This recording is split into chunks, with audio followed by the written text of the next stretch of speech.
We got to talk about it. We got to talk about the dry conditions outside. And right now, so earlier we had Duke Energy on talking about their stage 1 drought advisory. Also, Charlotte Water, the voluntary water restrictions in place starting today. South Carolina has their voluntary water restrictions in place. Overall, moral of the story, it is dry.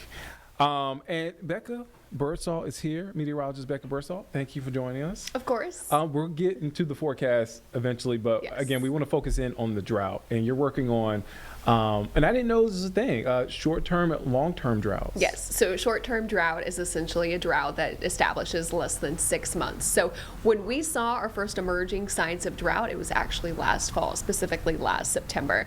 So we're starting to shift more from a short-term drought to a long-term drought, and that means bigger impacts, especially for the average person in terms of water restrictions, in terms of burn bans. So we will certainly get to that. But I do want to show you just kind of how much we're down for rainfall at this point in the year. Last year, we were also running a rain deficit. So we're running a deficit each and every month, about 7 inches departure from our average. And of course, Easter Sunday was really our last measurable rainfall here in Charlotte. And this past Sunday, yesterday, was very, very disappointing. We did not pick up any measurable rainfall here in Charlotte. It kind of looked like it was going to rain all day, but it just never happened for us. We got a few hundredths of an inch up to around a tenth around the mountains, but we need much, much more rainfall to break this drought. So kind of explaining it, this is the worst drought North Carolina has seen since 2008 and the worst in South Carolina since 2002. It's also the driest January through April on record here for the Charlotte Metro. So the drought emerged, like I mentioned, last fall. This is a look at September 24th. You could see most of us were either in a dry or moderate drought, and look how much fast forwarding into now that has been upgraded. So this is why we're kind of transitioning from a short-term drought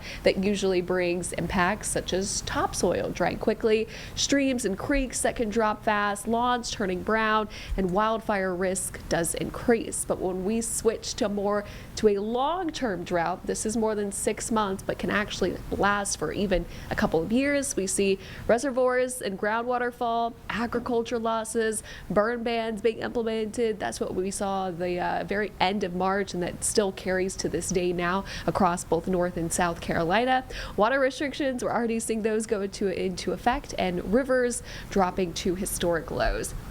And especially going into last week where we had historic heat, we tied a record high temperature, and we had above average temperatures anywhere from 15 to 20 degrees, lots of low humidity, lots of sunshine and winds that can pull moisture out. I do think a flash drought, which is basically the rapid intensification where we could potentially go into an exceptional, I do think we will have that chance going into next week. So looking at the rainfall totals from yesterday, how disappointing. The one good thing is a cold front passed through and at least dropped temperatures. So it felt pretty nice outside this morning. We dropped down to about 41 here in Charlotte, middle to even lower 30s across some of the area, 32 in Lincoln, 38 over towards Boone, and it is going to be another frosty night going into tonight into early tomorrow morning as well, likely even colder by a few degrees than it was for this morning. I've got lots of sunshine out there, a few afternoon clouds mixing in across the greater Charlotte area, but we have completely dried out. Yesterday, we had an afternoon high of 72. That was actually just after midnight, as the majority of the day stayed in the 50s and 60s. Today, our afternoon highs will be in the lower 70s. We've got a few clouds mixing in, but it is fairly dry across both North and South Carolina. Temperatures warming up now into the 70s across much of the region, upper 60s in a few outlier areas, but just a picture-perfect day, and finally starting to feel a little bit more like April. So today, if you have any outdoor evening plans, keep up. We'll be dropping to about the lower 60s right around 8 o'clock, and then here comes the incoming cold air falling to the lower 40s by the time we kick off Tuesday morning. But some locations, especially up in the mountains, do have frost advisories in place, so if you have any sensitive outdoor vegetation, definitely want to bring those indoors. Now Saturday, we finally hit our first 90-degree day of the year. our average first 90-degree day is May 20th, so about a month ahead of schedule, and it certainly felt like it. And while we will be in the middle 70s today and tomorrow, definitely more like April. We've got another big warm up going towards the end of the work week. We'll be back into the middle to upper 80s going from Thursday all the way through the weekend.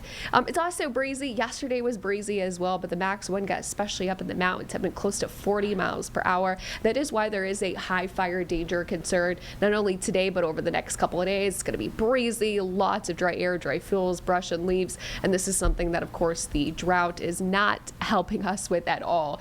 Looking at the next best chance for rain, that comes next weekend. So between Saturday and Sunday, and potentially a bit of a more wet pattern going into next week as well. The chance to pick up about an inch of rainfall, so we'll certainly take it in this Jerry Hunt Supercenter 7-day forecast. So picture perfect today, tomorrow, looking and feeling like April, but we'll be warming back up to the middle 80s beginning Wednesday, and then shooting back up to the upper 80s going into your Friday and Saturday. I was definitely caught off guard yesterday. I'm like, oh, okay, it's warm outside, like in the early morning. Yeah. And then boom, I'm like, oh wow, I should have brought a coat, a hoodie. It actually, not a coat, but a it jacket. Cooled down as the cold front hits right around 9 o'clock. So temperatures were falling into the 50s. So normally around that time when we get sunshine, it's warming up. So it was kind of the opposite, and it was so breezy because we were getting those cooler winds from the northwest. So that's what brought those cooler temperatures this morning. But yes, man, it was. I wish it had some rainfall with it.